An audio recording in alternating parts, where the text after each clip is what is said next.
There's seemingly fear and panic in all markets at the moment. And of course, Bitcoin and crypto are not immune, especially when we have the self-inflicted wounds, obviously, from what happened with Luna recently and regulators clearly breathing down our necks. So we're hearing a lot of chatter about a crypto winter. People love to, make comparisons to the past. Many people thinking that we're going to go a few years here, just like we did sort of at the tail end of 2017. You guys know that I'm an eternal optimist, and I think that that's crap. And probably the bottom is in because people are rationally panicking and there's blood in the streets. But I could be wrong. And I have three guests who probably have a lot more insight and intelligence and a lot more to say on the matter than myself. So without further ado, we're going to get started in a few seconds. Let's go. Let's go.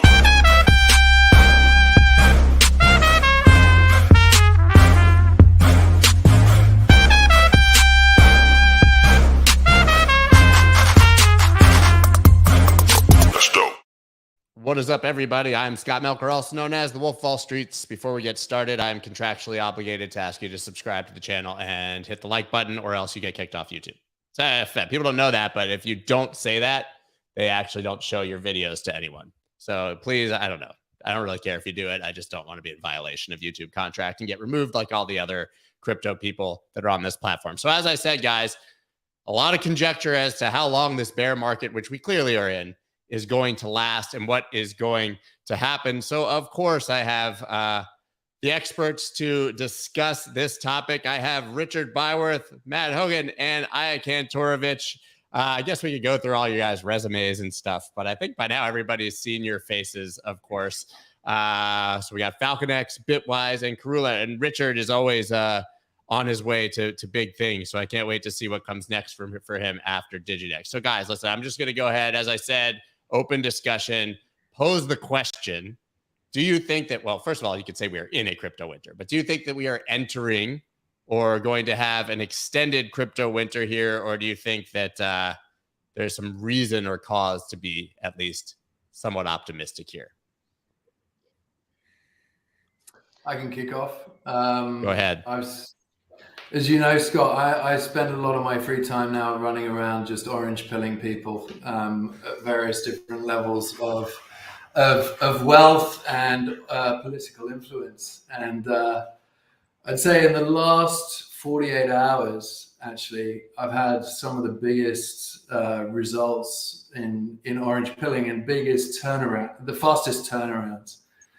So yeah, I mean, I'd say I had 4 big tickets come through now in the last 48 hours of people that I've basically taken from I'm interested in Bitcoin, I don't really understand what it is, can you explain it to me, to, right, I'm going to go buy $2 million right now because I don't want to miss this price opportunity. And I think, I tweeted about it this morning, but I think the big opportunity is the fact that the price is where it is, having come from 69,000. A lot of people are looking at it going, right, I've waited for so long. I've missed it since, 2015 or whenever I first heard about Bitcoin. I've now got a 65% pullback. I'm now ready to put my money in and start getting involved. So I don't know about you, or Matt, but I mean, just the amount of conversations that I'm having now with this and how easy it is to be converting people compared to how it was 6 months ago. It's really quite differentiated. Yeah. Do you think that's because people just understand the asset class more? Do you think it's because smart money actually sees a dip while retail panics? And is interested? I mean, you guys, obviously, Matt, you guys are seeing probably a lot of the metrics and what's actually happening behind the scenes here. There's a lot of people who have been saying that institutions are slowing down tremendously. I mean, is that what you guys are seeing? Or do you think that, like Richard said, we're in this situation where now people are really interested in buying the dip? Great question. Happy to jump in here. We deal mostly with institutional and professional clients, financial advisors, family offices, and institutions. Their level of interest, I would classify, is consistent. It hasn't changed with the pullback. Good. So I was at a pensions conference the other day. It was standing room only. It was more warmly received than it had been at a similar conference a year ago or 2 years ago. So their level of interest is bubbling up, and we continue to see inflows into our products. What I would say to what Richard commented, though, I don't think the retail investor is totally washed out yet. I still see a little bit too much optimism in the futures market and the funding markets. I think the Fed is on a concerted effort to drive us into recession at any costs. And so I suspect that there's still some volatility to come. I don't think we're in for a 2-year crypto winter or even a 1-year crypto winter. I think the sort of fundamental positive secular trends behind crypto are too strong now to allow that long a period to elapse. But I think we could be in for, a difficult summer. I could see volatility continuing for a while now. Aya, what do you think? Yeah, just to piggyback off of that. So we face a number of different institutional personas. So breaking it down into what each of them are doing. On the retail aggregating side, this is B2B2C. We're actually seeing retail buy the dip right now. So tremendous amount of volumes across a number of different tokens. A lot of that primarily altcoins. For institutions like hedge funds and prop shops, we're seeing a lot of market neutral strategies play out. So anything across putting on structured products, swaps, or looking at cycling some of the majors into some of the altcoins and getting rid of long tail alt risk. So getting rid of anything L1 related and focusing more on, going into ETH, especially since that name specifically has been hammered down a little bit harder than Bitcoin in this move down. What we're seeing as well in family offices and larger, whether it's investment banks or endowments foundations, a lot of dry powder is sitting on the sideline right now, ready to get into the space. So we're not seeing a slowdown at all relative to what was just mentioned previously. And what I think is interesting, crypto winter is a pretty big label. And so I just want to, talk about some of the metrics that kind of show us that this is not anything we've ever seen before. First of all, the move down was fully spot focused. So the futures market and open interest did not reflect that at all. It was fully spot focused. So there was a lot of non-fundamentals that played into this move down. The second is, I think the number of addresses holding one Bitcoin has reached an all-time high. So we're almost 850,000 is the number of addresses holding at least one Bitcoin. So that's significant. And then the next is the number of Bitcoin, the percent of Bitcoin supply that hasn't moved on chain over a year is also at its highest. It's over 65%. So at large, I would say there's a lot of money that is holding, whether you want to call it diamond hands or just long-term investors, they're definitely at play. And you can see it in the price, right? We've stayed relatively range bound. And so Bitcoin's roughly at 29,000 this morning. And we haven't hit below that 26, we bounced back. And so, even previous to the UST Luna move, we were relatively range bound despite the NASDAQ and S&P 500 getting hammered in open market. I find it astounding that we're still trading near 30,000 after what happened with Luna and after what happened in the stock market yesterday.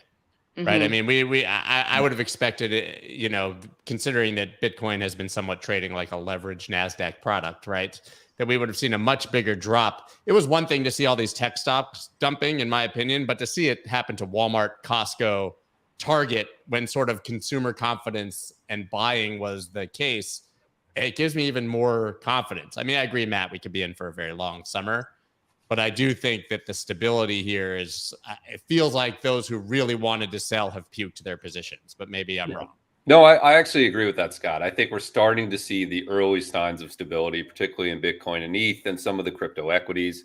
Coinbase looks like it's done going down, which I think is also another signal in the market. So I do think we're starting to see that. It just depends on how much worse it gets from a macro perspective. If you think we're going to have another couple of those 4 or 5% days, it'll be interesting to see if the current stability can hold.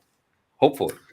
Yeah, I think that's a valid point. I think the other thing though, Matt, is at what point does the Fed actually turn around and the Fed put gets reenacted, right?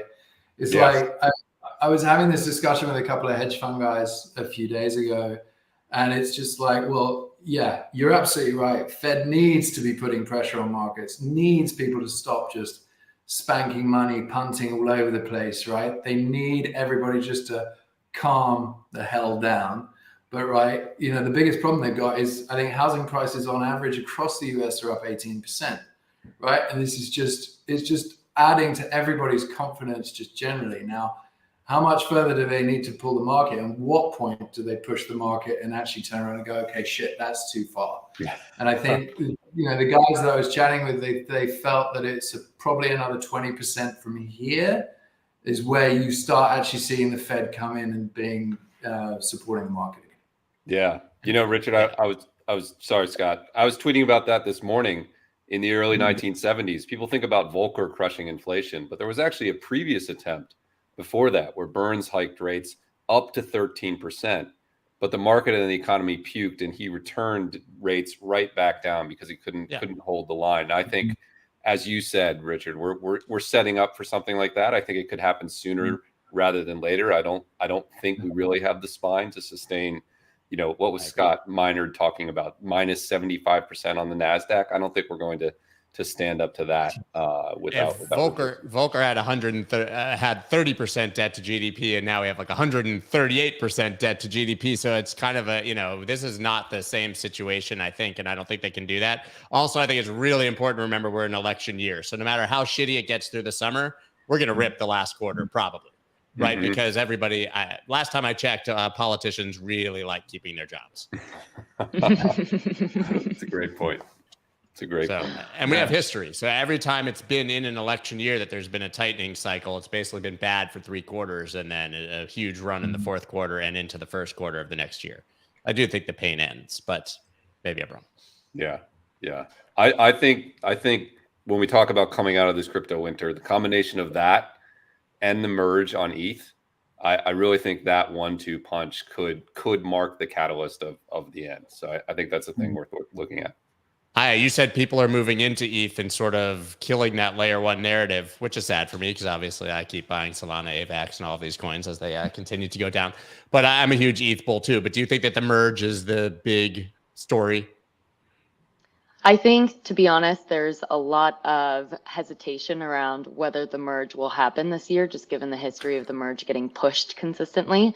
And so, even if you look at what's going on with Lido or any of the derivatives on staked ETH, those prices have been relatively hammered as well over the last couple of weeks, just given that narrative of the merge getting pushed. So I think now some of the questions that I've even seen are, does this merge need to happen? And so there's a lot of security concerns around the switch from proof of work to proof of stake that could impact a very large ecosystem that's Ethereum. And so, I think there's a lot of questions right now. Again, there's a lot of fear in the market. So a lot of these questions are coming up around that. But I think at large, Ethereum has very clear adoption, usage, fees across the network. And so investors are finding that to be a very attractive token to purchase at these prices. It's like ETH's becoming a safe haven for other altcoins. It's your store of value going to Ethereum. It's dropping less, right? Exactly. But that's kind of where we're at now, right? I mean, is that you're looking to minimize your losses and not maximize your gains. I think people are becoming very defensive. So I'm curious if that's what you're seeing with institutions as well. You said that they're taking market neutral strategies, right? Which means they have to be shorting the hell out of it as well. Yeah. So we're seeing market neutral strategies. The other thing that we're seeing right now, which is really interesting, is a lot of settlement in USDC. So typically we'll see settlement either in fiat or USDT. That's completely shifted to enormous volumes in change. And so right now it's really USDC is the token that folks are settling in and keeping on their books as well. Does that mean there's fear around USDT? I mean, Palo Arduino said that they redeemed $7 billion in 48 hours without even a hiccup. There is a lot of fear around USDT. We saw that depeg happen where at one point it was 0.95, I believe, but that came back to 0.99. But we are seeing a decent amount of fear around stablecoins at large. You saw that as well with DAI. So DAI got hammered as well, and that's also rebalanced. So there was a lot of questions around stablecoins and whether or not, the treasury backing it is actually fully one-to-one. But it's an interesting point because it lost its peg on exchanges, but isn't the true peg of a stablecoin your ability to redeem one for one? right? I mean, we have Tether can be traded and someone can panic in some country and the peg can be lost because of the liquidity on that particular exchange. But as long as you can literally go to Tether to Tether and say, here's my $7 billion, I would like cash, and you can get it one for one. It never did depeg, right? Isn't that sort of just a false narrative? It is the beauty of market inefficiencies. So, if market makers don't want to supply liquidity at those prices, then, the market will drop, the price will drop. So certain exchanges, to your point, we're seeing that mismatch in pricing, where market makers just weren't offering those prices, regardless of the redemption. Now, once the redemption started to roll, and Tether has supported one-to-one, then that price, that repeg on exchanges, that market was reflected to the one-to-one, or very close to it. Matt, are you guys seeing that fear surrounding Tether? I think there's a lot of sort of Rumsfeld risk fear in the crypto market in general, the unknown unknowns. So we hear the fear around Tether for sure. You hear the fear around Lido and staked ETH. And people just don't know what they don't know. And in the case of stablecoins, they have an easy way out by rotating into USDC. That doesn't surprise me. I think the ultimate destination for stablecoins is a regulated, transparent reserve market. That's where all the money is going to go. I actually think that's fine. There are people in the crypto industry who are worried about regulation in stablecoins. Stablecoins are a utility. We don't need them to be creative and entrepreneurial. We just need them to work. Right? If you want an algorithmic stablecoin, you rotate into Bitcoin. Like if you want a non-backed crypto asset, rotate into Bitcoin. Hold your money there. Stablecoins, a fully regulated reserve-backed stablecoin market, is better for crypto. It's where we're going to get. So isn't it just massively damaging for them to even be allowed to call things like USD stablecoins? Yes, of course. And the worry there, Scott, we do a lot of work on Capitol Hill. The worry there is the number of legislators who can separate algorithmic stablecoins from reserve-backed stablecoins is one, as far as I know. There was one senator who tweeted about the need to separate those things. Toomey said it to Yellen in the hearing. He said, "To be fair, that was an algorithmic stablecoin." So we've got at least one senator. I'm sure Lummis and Gillibrand, who are trying to actually work on this legislation, understand. But to your point, like, forget even getting them to understand the difference between an algorithmic stablecoin and a stablecoin, which frankly 90% of the crypto community couldn't have done last week. Right. We have to get them to even know what a stablecoin is, period.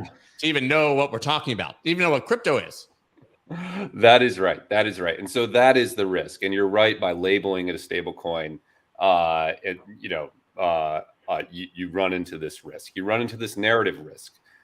In this case, I don't think it's that big a deal, because I think even regulatively aggressive regulation of the stablecoin market would be a net positive for the crypto economy. But it is something worth keeping an eye on for sure. How much damage do you think that the Luna situation actually caused? Now, I would argue that Bitcoin itself and that market came out fine. Free market, let them fail. Life will move on. But in the perception of institutions, governments, regulators, I mean, do you think that this was really like an Enron kind of moment, or do you think that it passes and the same regulation that was being proposed is what we see? Yeah, I'll add a thought and then let others jump in. I think from a regulatory perspective, it will cast an overhang. I can't tell you how many conversations I've had about Tether with the SEC after that, terrible academic paper that came out 5 or 6 years ago. It just sticks in the back of people's minds, and they anchor on that concept and they can't get over it. So I do think it's a headwind with regulators. With institutions, it's really not a headwind in my experience. I probably had 10 conversations with clients about it. They understand that this was well understood as a risk by the crypto market. Real institutions didn't allocate into Luna. Like, Luna never made it into our top 10 index because this risk was well identified, and they can just classify it as an entrepreneurial experiment that failed. I don't think it harms the institutional narrative at all, but I do think it raises the regulatory risk a little bit. Yeah, I think I was just saying to Scott before we started that I think it's very positive that Nomura came out literally 2 days ago and announced their full digital asset strategy.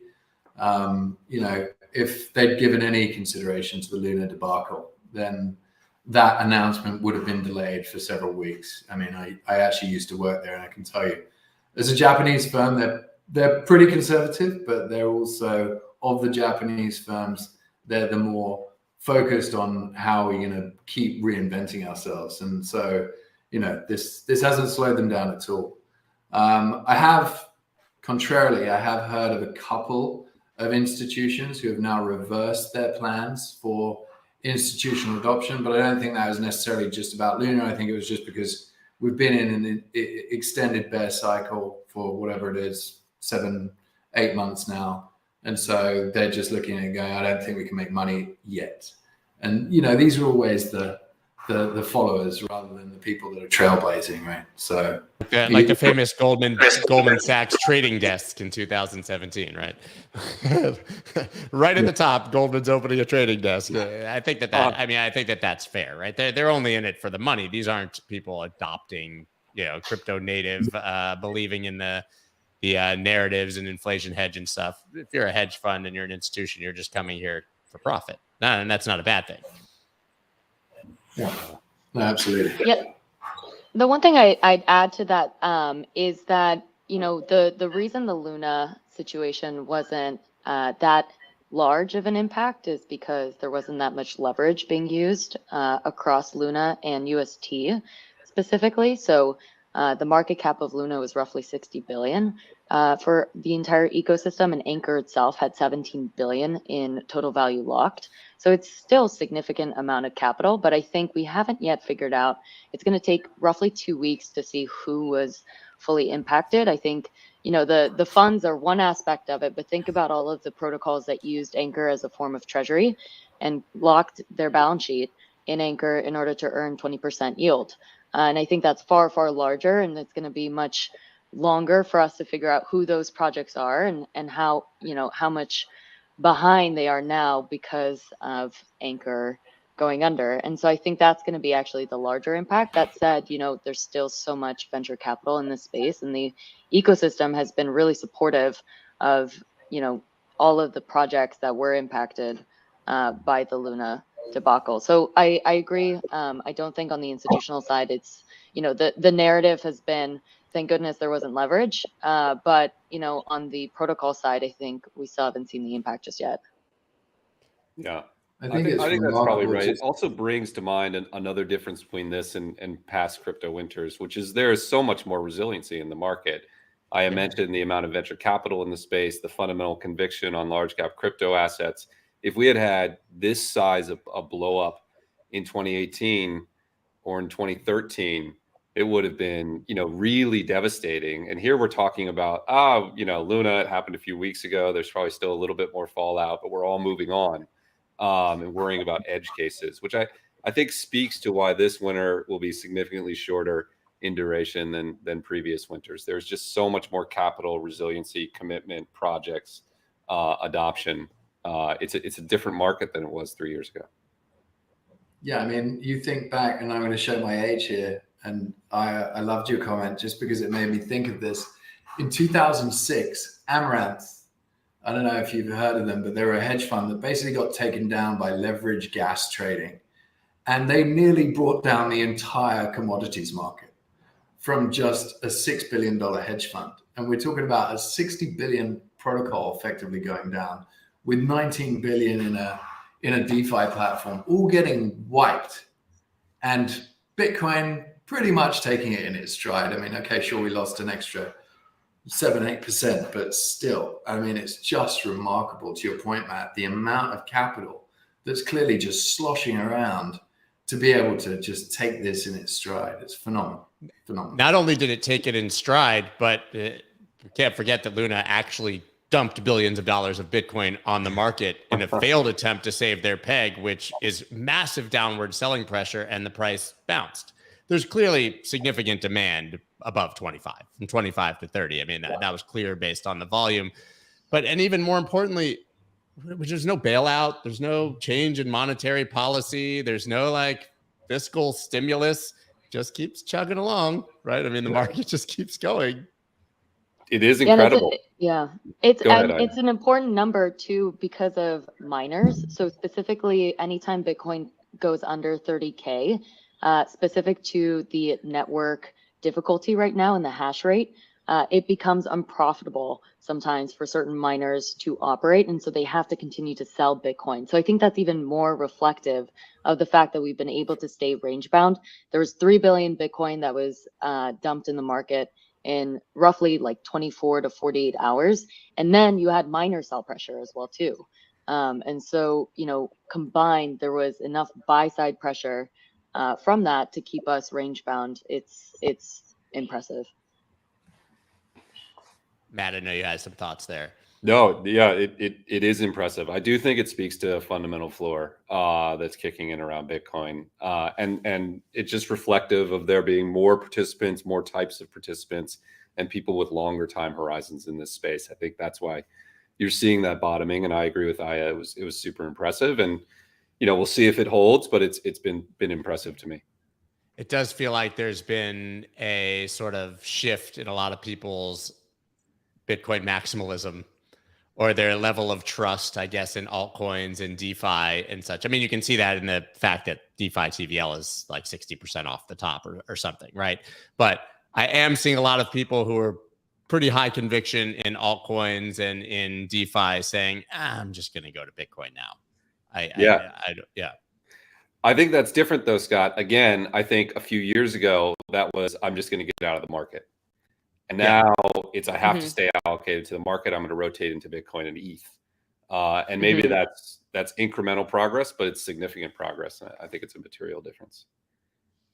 Right. And even the USDC aspect of it, you know, maybe that USDC then goes on to compound and it gets lent out for, you know, 2 to 3%. So I think, you know, even that, to your point, the fact that it doesn't go back to fiat is huge. And so we're still seeing it stay within the ecosystem. One other thing we heard too is that a number of companies are paying individuals with USDC. And so they're finding it just easier to, in markets like these, have more USDC on their balance sheet so they can make up for salaries or end of year bonuses or whatever operating costs that they have, or for tax implications. And then, you know, rotate it back in when they feel like we've hit bottom towards heading top. But clearly there's a major trust here in USDC then, right? I mean, listen, I prefer USDC, right? Anecdotally, always have. I'd use Tether. I have no problem with it. But like, if I'm going to sit in one, I've generally always sat in USDC. But do you think that that's because people can see they're fully backed? They believe that they're more in cahoots with the government? I mean, there's clearly, I've never heard a single ounce of FUD against USDC, really, even in this entire Luna debacle. Yeah, they've been audited, you know. Hey, Richard, they've been audited. To your point, they've, you know, fully audited not only by the big four tax auditing companies in the US, but also working very closely with the US government. And so I think for both of those reasons, there's a lot of trust around and they've had to potentially go public. So there's many checks and balances that have happened for Circle that's built consumer trust along the way and investor trust. Do you think that they're going to have, that stable coins are going to have to get banking charters? I mean, or do you think that they'll stop at just saying you need to be audited, you need to be fully backed? But I think it becomes very challenging if we have to actually become part of the banking industry as opposed to just a conduit from the banking industry. That is a, go ahead, Matt. No, you go ahead. I want to hear what you have to say. No, I was going to say that's a great question. And I think that's where concerns around, is stablecoin a part of DeFi, or is stablecoin just an extension of, you know, a tokenized dollar? And that's where a lot of the regulation, Matt, to what you mentioned right now around stablecoins, I think that's where the narrative is really going to focus on and play out. Yeah. I agree with that. I don't know where it's going to go. I would be surprised if it went all the way into bank status, but you know, regulators always surprise me. It could depend on what happens in Congress, could depend on what happens in the elections.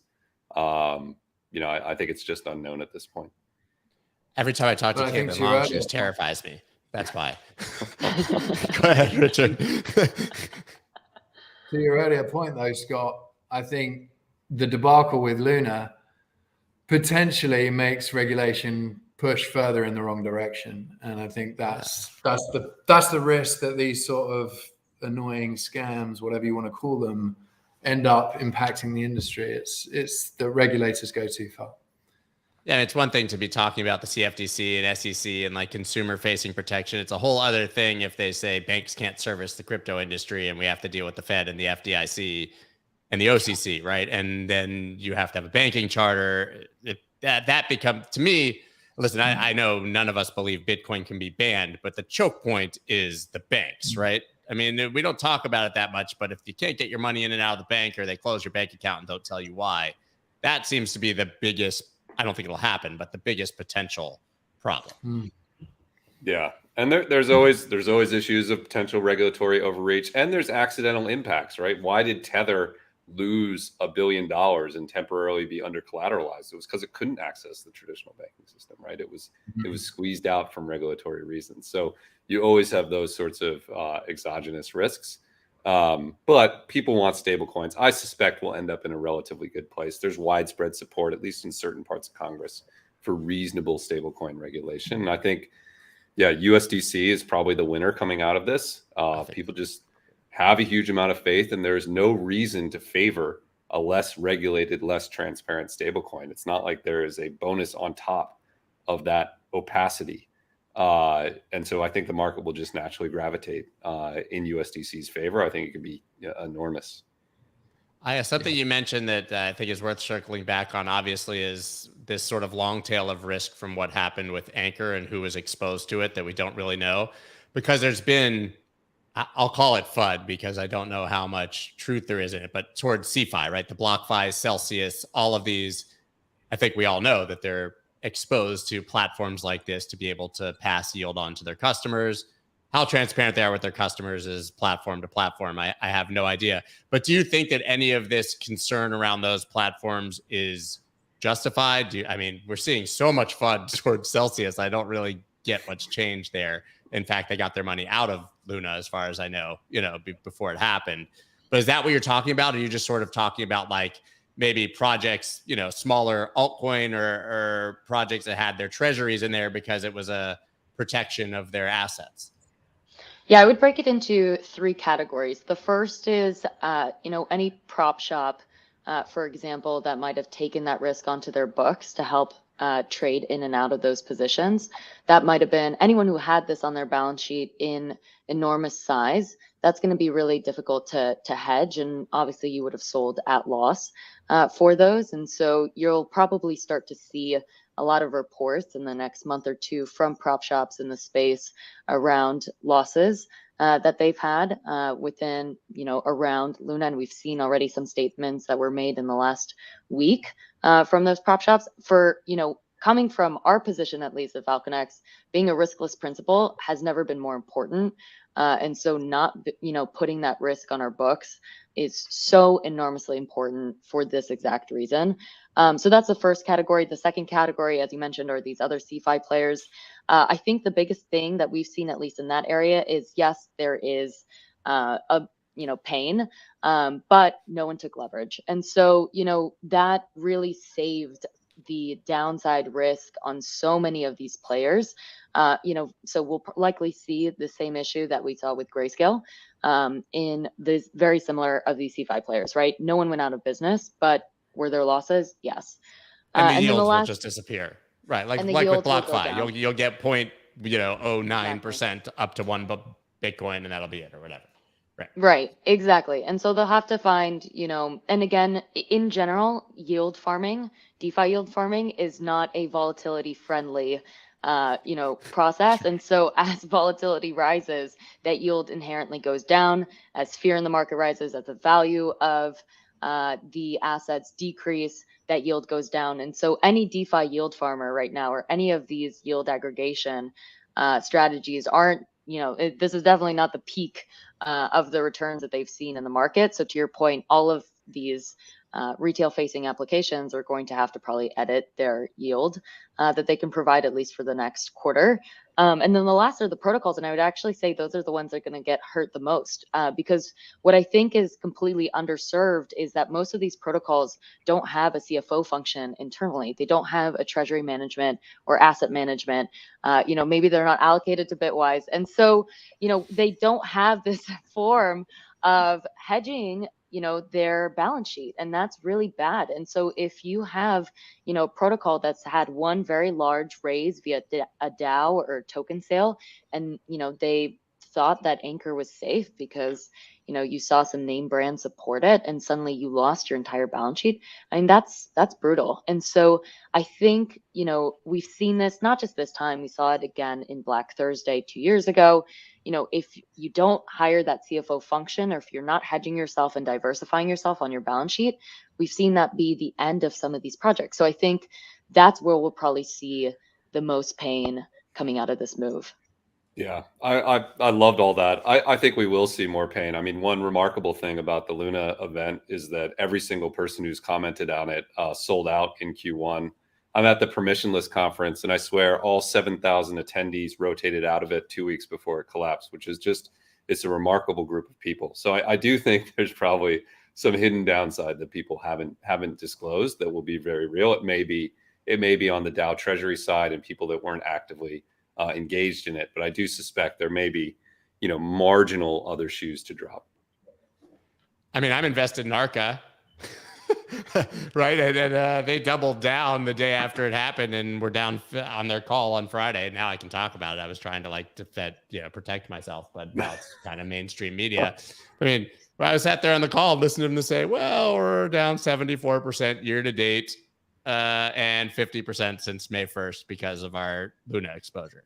They're not the only ones. They're not the only ones. No, not at all. Not at all. There are a bunch of those folks for sure. But I love the way you said everyone's kind of a genius. They all got out of it, right? So, sure, right. But to what you guys are saying, what I find interesting is that a lot of the narrative has been that people should have done their own research or understood the risk. But when you have all these huge funds and players openly talking about the fact that they too are doing this with their money, and Novogratz has got the tattoo, I don't blame him, you know what I mean? But like the biggest trusted authorities in the space are basically giving it the stamp of approval and saying that this is safe and we're involved. Your average person's just going to believe that if they're doing it, I can do it too, right? Yeah, and I think retail is going to get hurt the most on this move down. Always. I mean, we saw every persona get involved, but for retail, that 20% was so attractive, and it wasn't just limited to the US, right? It was limited to the globe. And so this is where I think you'll see regulators in South Korea get very, very active, as you've seen in the last 2 days, to try to protect consumers, right? And so, I mean, this is what happens when you are a retail-facing platform. There are implications to, you mentioned, Matt, the marketing aspect of it, but also the downside protection of it as well, too. I don't think Luna is going to get forked is really the short of what I thought I'd been unscathed by Luna, but I hadn't been paying attention, but I'm also invested in Arca. So I've welcome to the pain train, my friend. You can ride the caboose with me. Yeah, you have been exposed, my friend. Yeah. We could talk about that offline, I guess. But yeah, it's not the best situation. Sorry to deliver you bad news here. So listen, we're talking about obviously institutional adoption. I think Luna is now the dead horse that's hopefully been beaten to death. I'm hoping that we will still be having these conversations in a month.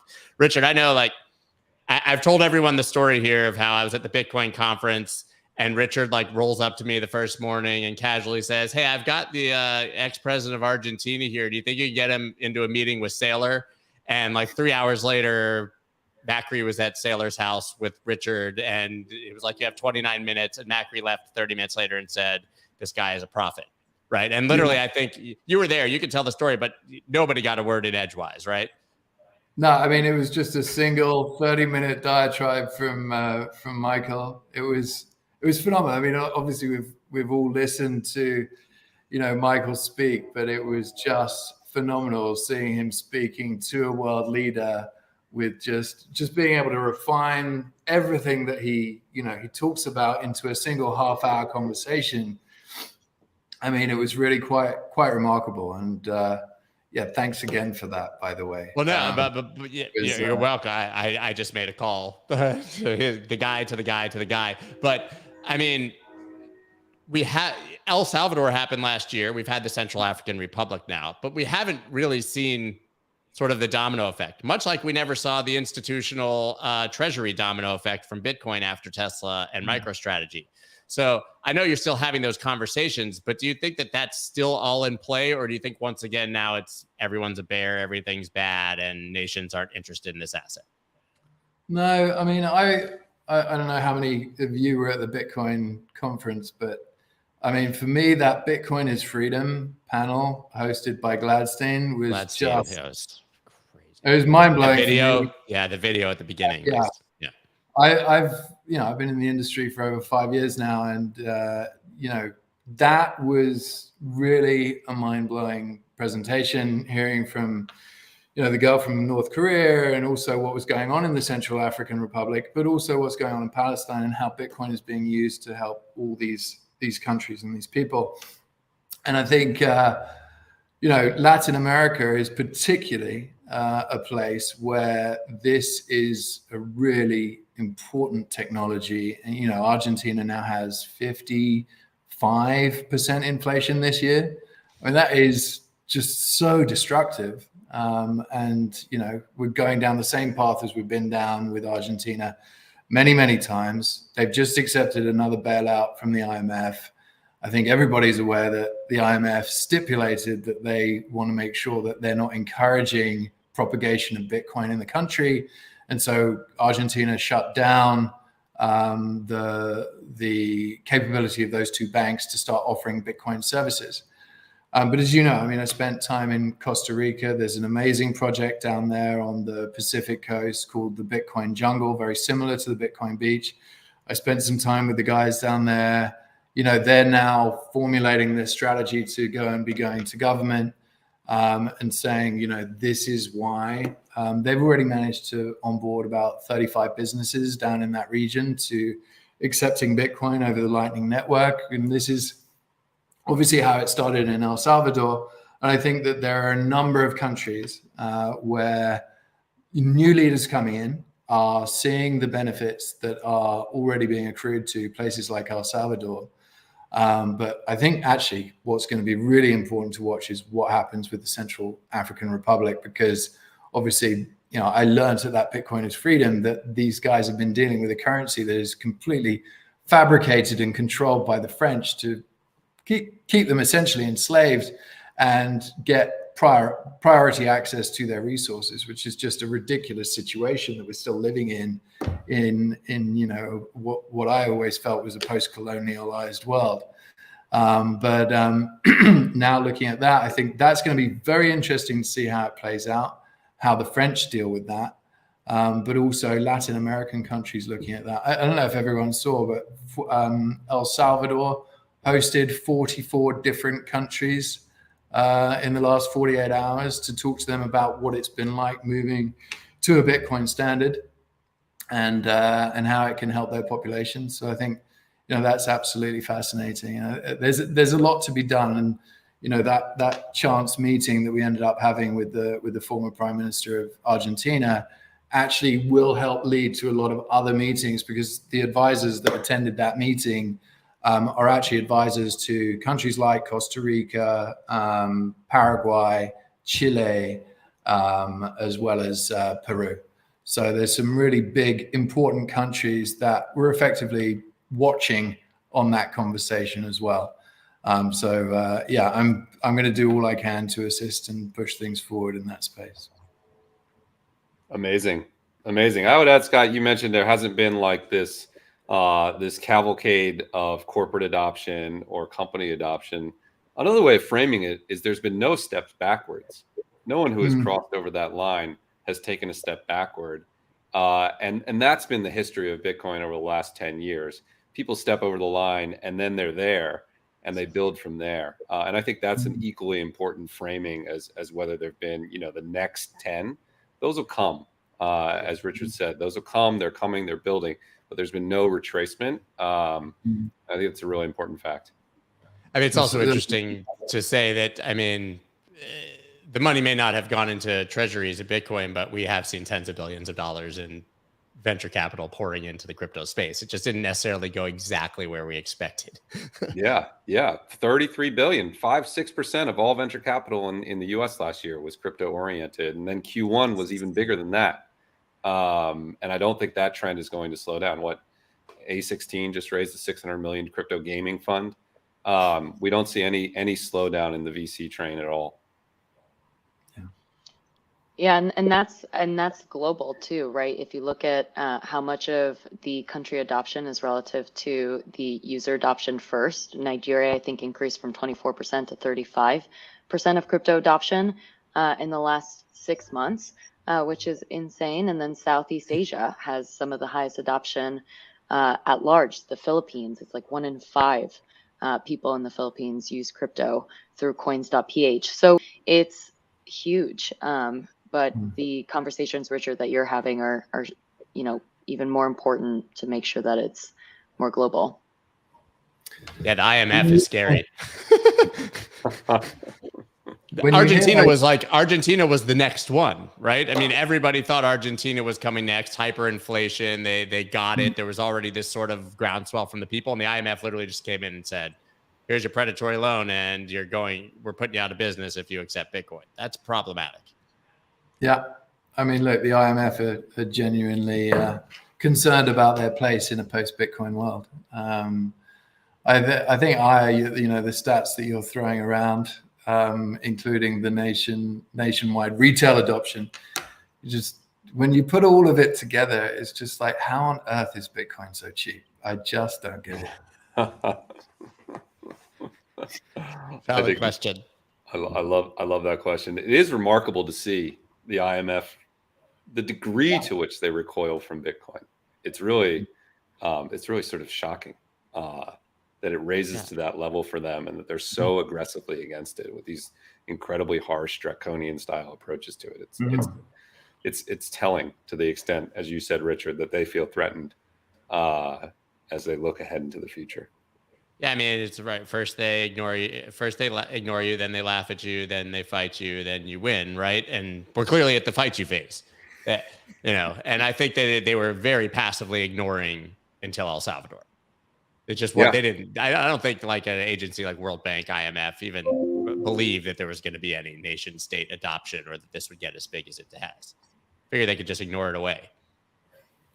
Great point. Yeah, great point. Yeah. But Richard, do you think that in your conversations that, you know, they can only go so far before now we see like the IMF or some agency like that step in and say, hold your horses? Look, I think you have a situation in Argentina where clearly they've just taken money from the IMF, right? And they will recall that loan if they go ahead and flout what they've agreed to do. So the thing that the IMF were clearly scared of with Argentina is a huge country and would be hugely symbolic.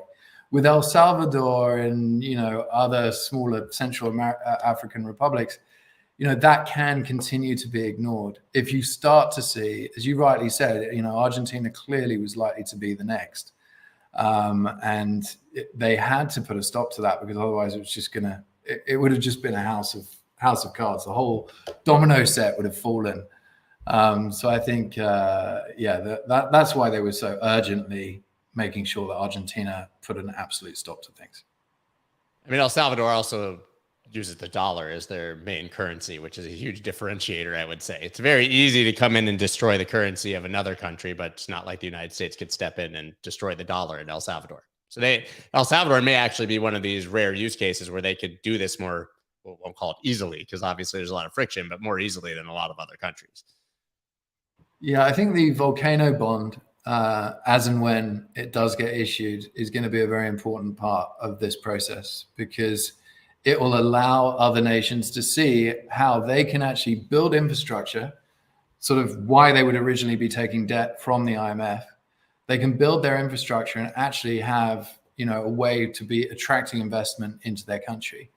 And I think once we see that launch, and it's obviously been delayed for a few months now, but once we do see it launch, and I'm very confident that when we do see it launch, it will have huge interest, then that will likely hit another flow of dominoes through. Because, you know, many people are looking at El Salvador going, well, okay, what the hell are you going to do, right?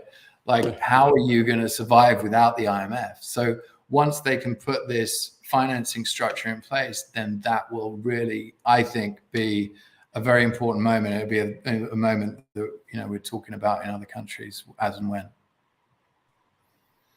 Matt, a lot of people think you look like Eli Manning, by the way. I've noticed in the chat. I don't know if you've ever heard that before, but and Richard and I always, every time we've done a podcast together, people say that we look like long lost brothers with different beards. I think our eyes or something. So it's funny. I've literally seen it like 5 times going by in the comments that you look like Eli Manning. Have you ever heard that before?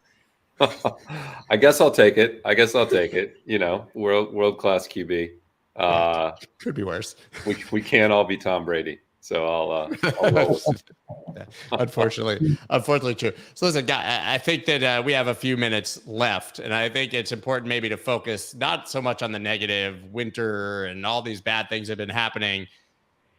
Do we need, if we're going to come out of this, will it require some sort of catalyst? And what do you think that catalyst could potentially be? Spot ETF, Matt? No, I don't know. But what do you think? What do you think could sort of take us out of this winter, if we'll call it that? Ooh, am I going first, Scott? Now you are, because you're my, you have to. All right. On the spot. All right. Yeah. A spot ETF could be one of them. The important thing, there are 2 applications that come due the first week of July. Bitwise is in Grayscales. They're 1 week apart. They're the best 2 applications in my view, in terms of trying to convince the SEC. That's not a guarantee that they'll approve it, but it is a guaranteed milestone where we'll learn more. And I think there's more potential in those 2 applications than in many of the previous ones that have been rejected. So that's one possibility. I think the merge, if it happens, is another one. I do think there's an institutional rotation into ETH that will be accelerated by the merge if it happens, to Aya's point. I think that could be one of them. Without a catalyst, I think it'll be a slow grinding bottom, because my macro outlook is not particularly bright for the next few months. I think there's still more Fed-induced pain to come from a macro perspective. And under that environment, it's hard, you know, the bottom grinds instead of V's. I think it will take a catalyst if we want to get a sharp uptick. But those are 2 things to look at towards the end of the year. As you mentioned, Scott, the other thing is the election. I do think as we get into Q4, it's likely we'll get some sort of bounce in all capital assets, and that will include crypto. And the fundamental news underneath it is just so strong. It's being suppressed right now by the macro trade. But once that macro trade levels off, I think you'll see a sharp rebound as it recovers. Aya? Yeah, piggybacking off of that, completely agree with Matt. I would just add that, you know, crypto is, especially majors, highly correlated to equities right now. And that's what we want, because the space has become more institutionalized. And so you have the same personas trading crypto as they're trading tech stocks. And so you're seeing that correlation at all-time highs. So to Matt's point, I think it's going to be an immense correlation with the macro environment and what's happening in the equities markets as well into the end of summer. Now, that said, you know, I think to the points mentioned, the fundamentals haven't changed. And so, you know, as the fear around the macro settles and people realize that some of these, you know, tech companies that are trading 3 or 4 times revenue, you know, that used to trade 10 plus, that isn't fundamentally different relative to earnings. I think that's going to help with mini bumps until we get a run back up. And then I think the last thing is also just going to be a lot of the private market news. There are a lot of fundraising rounds happening right now in size. And I think that's going to continue to show a lot of commitment to the building aspect of it, but also reflection of the dry powder that's continuing to come into the space. As Matt mentioned, you know, the funds that are being raised right now. And then as Richard mentioned, also, you know, the global partners that are talking about crypto right now. So there's a lot of really positive news that I think that's a silver lining in all of this. Obviously, negative headlines just sell better, but you know, I think there's still a lot going on. And then if we get, you know, the the good quarterly earnings across some relative tech stocks, you know, God in forbid. addition to that. Somebody No, report good earnings. I mean, come on. once we get that, you know, then I think that'll help with the overall market. I think it's funny though, like, you know, Coinbase obviously is the best example that we have, but I mean, they have $6 billion in cash. Their entire debt is like 3, and they make over 1 a year, and they're trading it like their PE is like a fifth of other tech companies, right? I mean, maybe I'm a glutton for punishment. I've been buying Coinbase since like $300. I'm literally drilling to China below the ocean now. I'm so far underwater, but like, it just screams, everything about it screams buy to me. Maybe I'm nuts. I don't know. Yep. I agree with that. Yeah. Me too. Yeah, Richard, any thoughts on what the catalyst could be that would take us out of this? Yeah, Argentina would have done it. Yeah, that probably would have done it. I think the volcano bond, as I said, I think will be an extremely important milestone for the industry as a whole, but also potentially nation state adoption.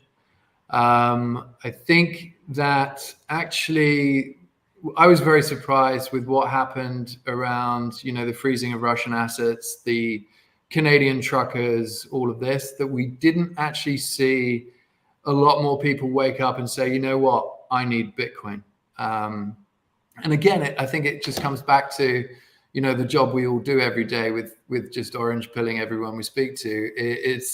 It's very hard to get people to really understand this because it's such a multifaceted asset, and you know, the fact that you've got something staring in your face. There was a very good tweet someone put out yesterday. Orange pilling feels like going around the world saying 1 + 1 = 2, and no one's listening to you. And I was like, that is just the perfect summation of how it feels right now. Yeah, I definitely agree with Matt. I think the election coming, there's no question that the Democrats, you know, even if it's not Biden, they're going to make sure that the market is having a nice little pop into the election run up. So I think that'll be strong. But I think the other thing is institutional adoption. I'll just come back to that Nomura point again. I mean, the fact that they went and announced that so closely after the Luna debacle just goes to show that the institutions have been building for a long time now, and they're ready, and you're going to see more and more announcements come. Obviously, you know, we've been speaking. There's one particular bank here in Switzerland that I've been working with, helping them formulate their plan. They're going to be coming soon as well. So yeah, there's continued adoption in the institutional space, as Matt said, you know, very early on in the call. I think that, you know, it just gets to a point where everything breaks. You just keep seeing the adoption, keep seeing the good news. It's just going to keep coming. Well, let's hope that that's the case. I mean, I think it comes down to the fact that the price doesn't reflect the value, right? And that none of the things you guys are discussing have slowed in any meaningful way just because the price has gone down, right? So exactly. To me, that means, listen, I'm glad, like I said, I'm glutton for punishment. It just means buy Bitcoin and wait a while, you know, but maybe I'm too optimistic. I'll still be saying that if it goes to 20, by the way. So nothing's going to change for me long term. As long as you're cost dollar averaging, that's fine, right? That's right. That's right. That's right. I mean, listen, the buys you make now or over the next 6 months or year, one day are going to be the ones that you look back on and say, wow, I was really lucky, probably. And that's not exclusive to Bitcoin. I think that's probably for stocks too, whenever that bottom comes. And Matt, to your point about the bottom, you know, I think it's really important that people realize, I think a lot of retail views the bottom as wherever that last final price is. But bottoming to me is this like sort of massive multi-month process, right? Where you just kind of wear people down to the point where there's just no excitement left. I think we're getting pretty close when you read crypto Twitter, but I think that, like you said, still a lot of leverage and still net long everywhere if you look. So I think there is still a lot of optimism. Yeah. I want to thank the three of you guys. I can't believe that was over an hour now. Sorry. Matt Hougan, Richard Byworth, Kantorovich. Let me tell you their Twitter names because you guys have to follow them all. Matt_Hougan, that's Hougan. Richard Byworth, just spell it out. And _Kantor. Is that correct? Kantor. And you guys can see their names. They're right there. Like, don't tell me I need to spell them. I shouldn't have done it. Right. But thank you guys for all of the incredible insight. All of you obviously are welcome back anytime. We're doing this every Thursday. And I think now all of you have been here at least 3 or 4 times probably. So becoming a part of the family. I appreciate you taking the time and the insight. And hopefully we're all right about this thing and it doesn't go to zero and we're not all going to be having fun staying poor, right?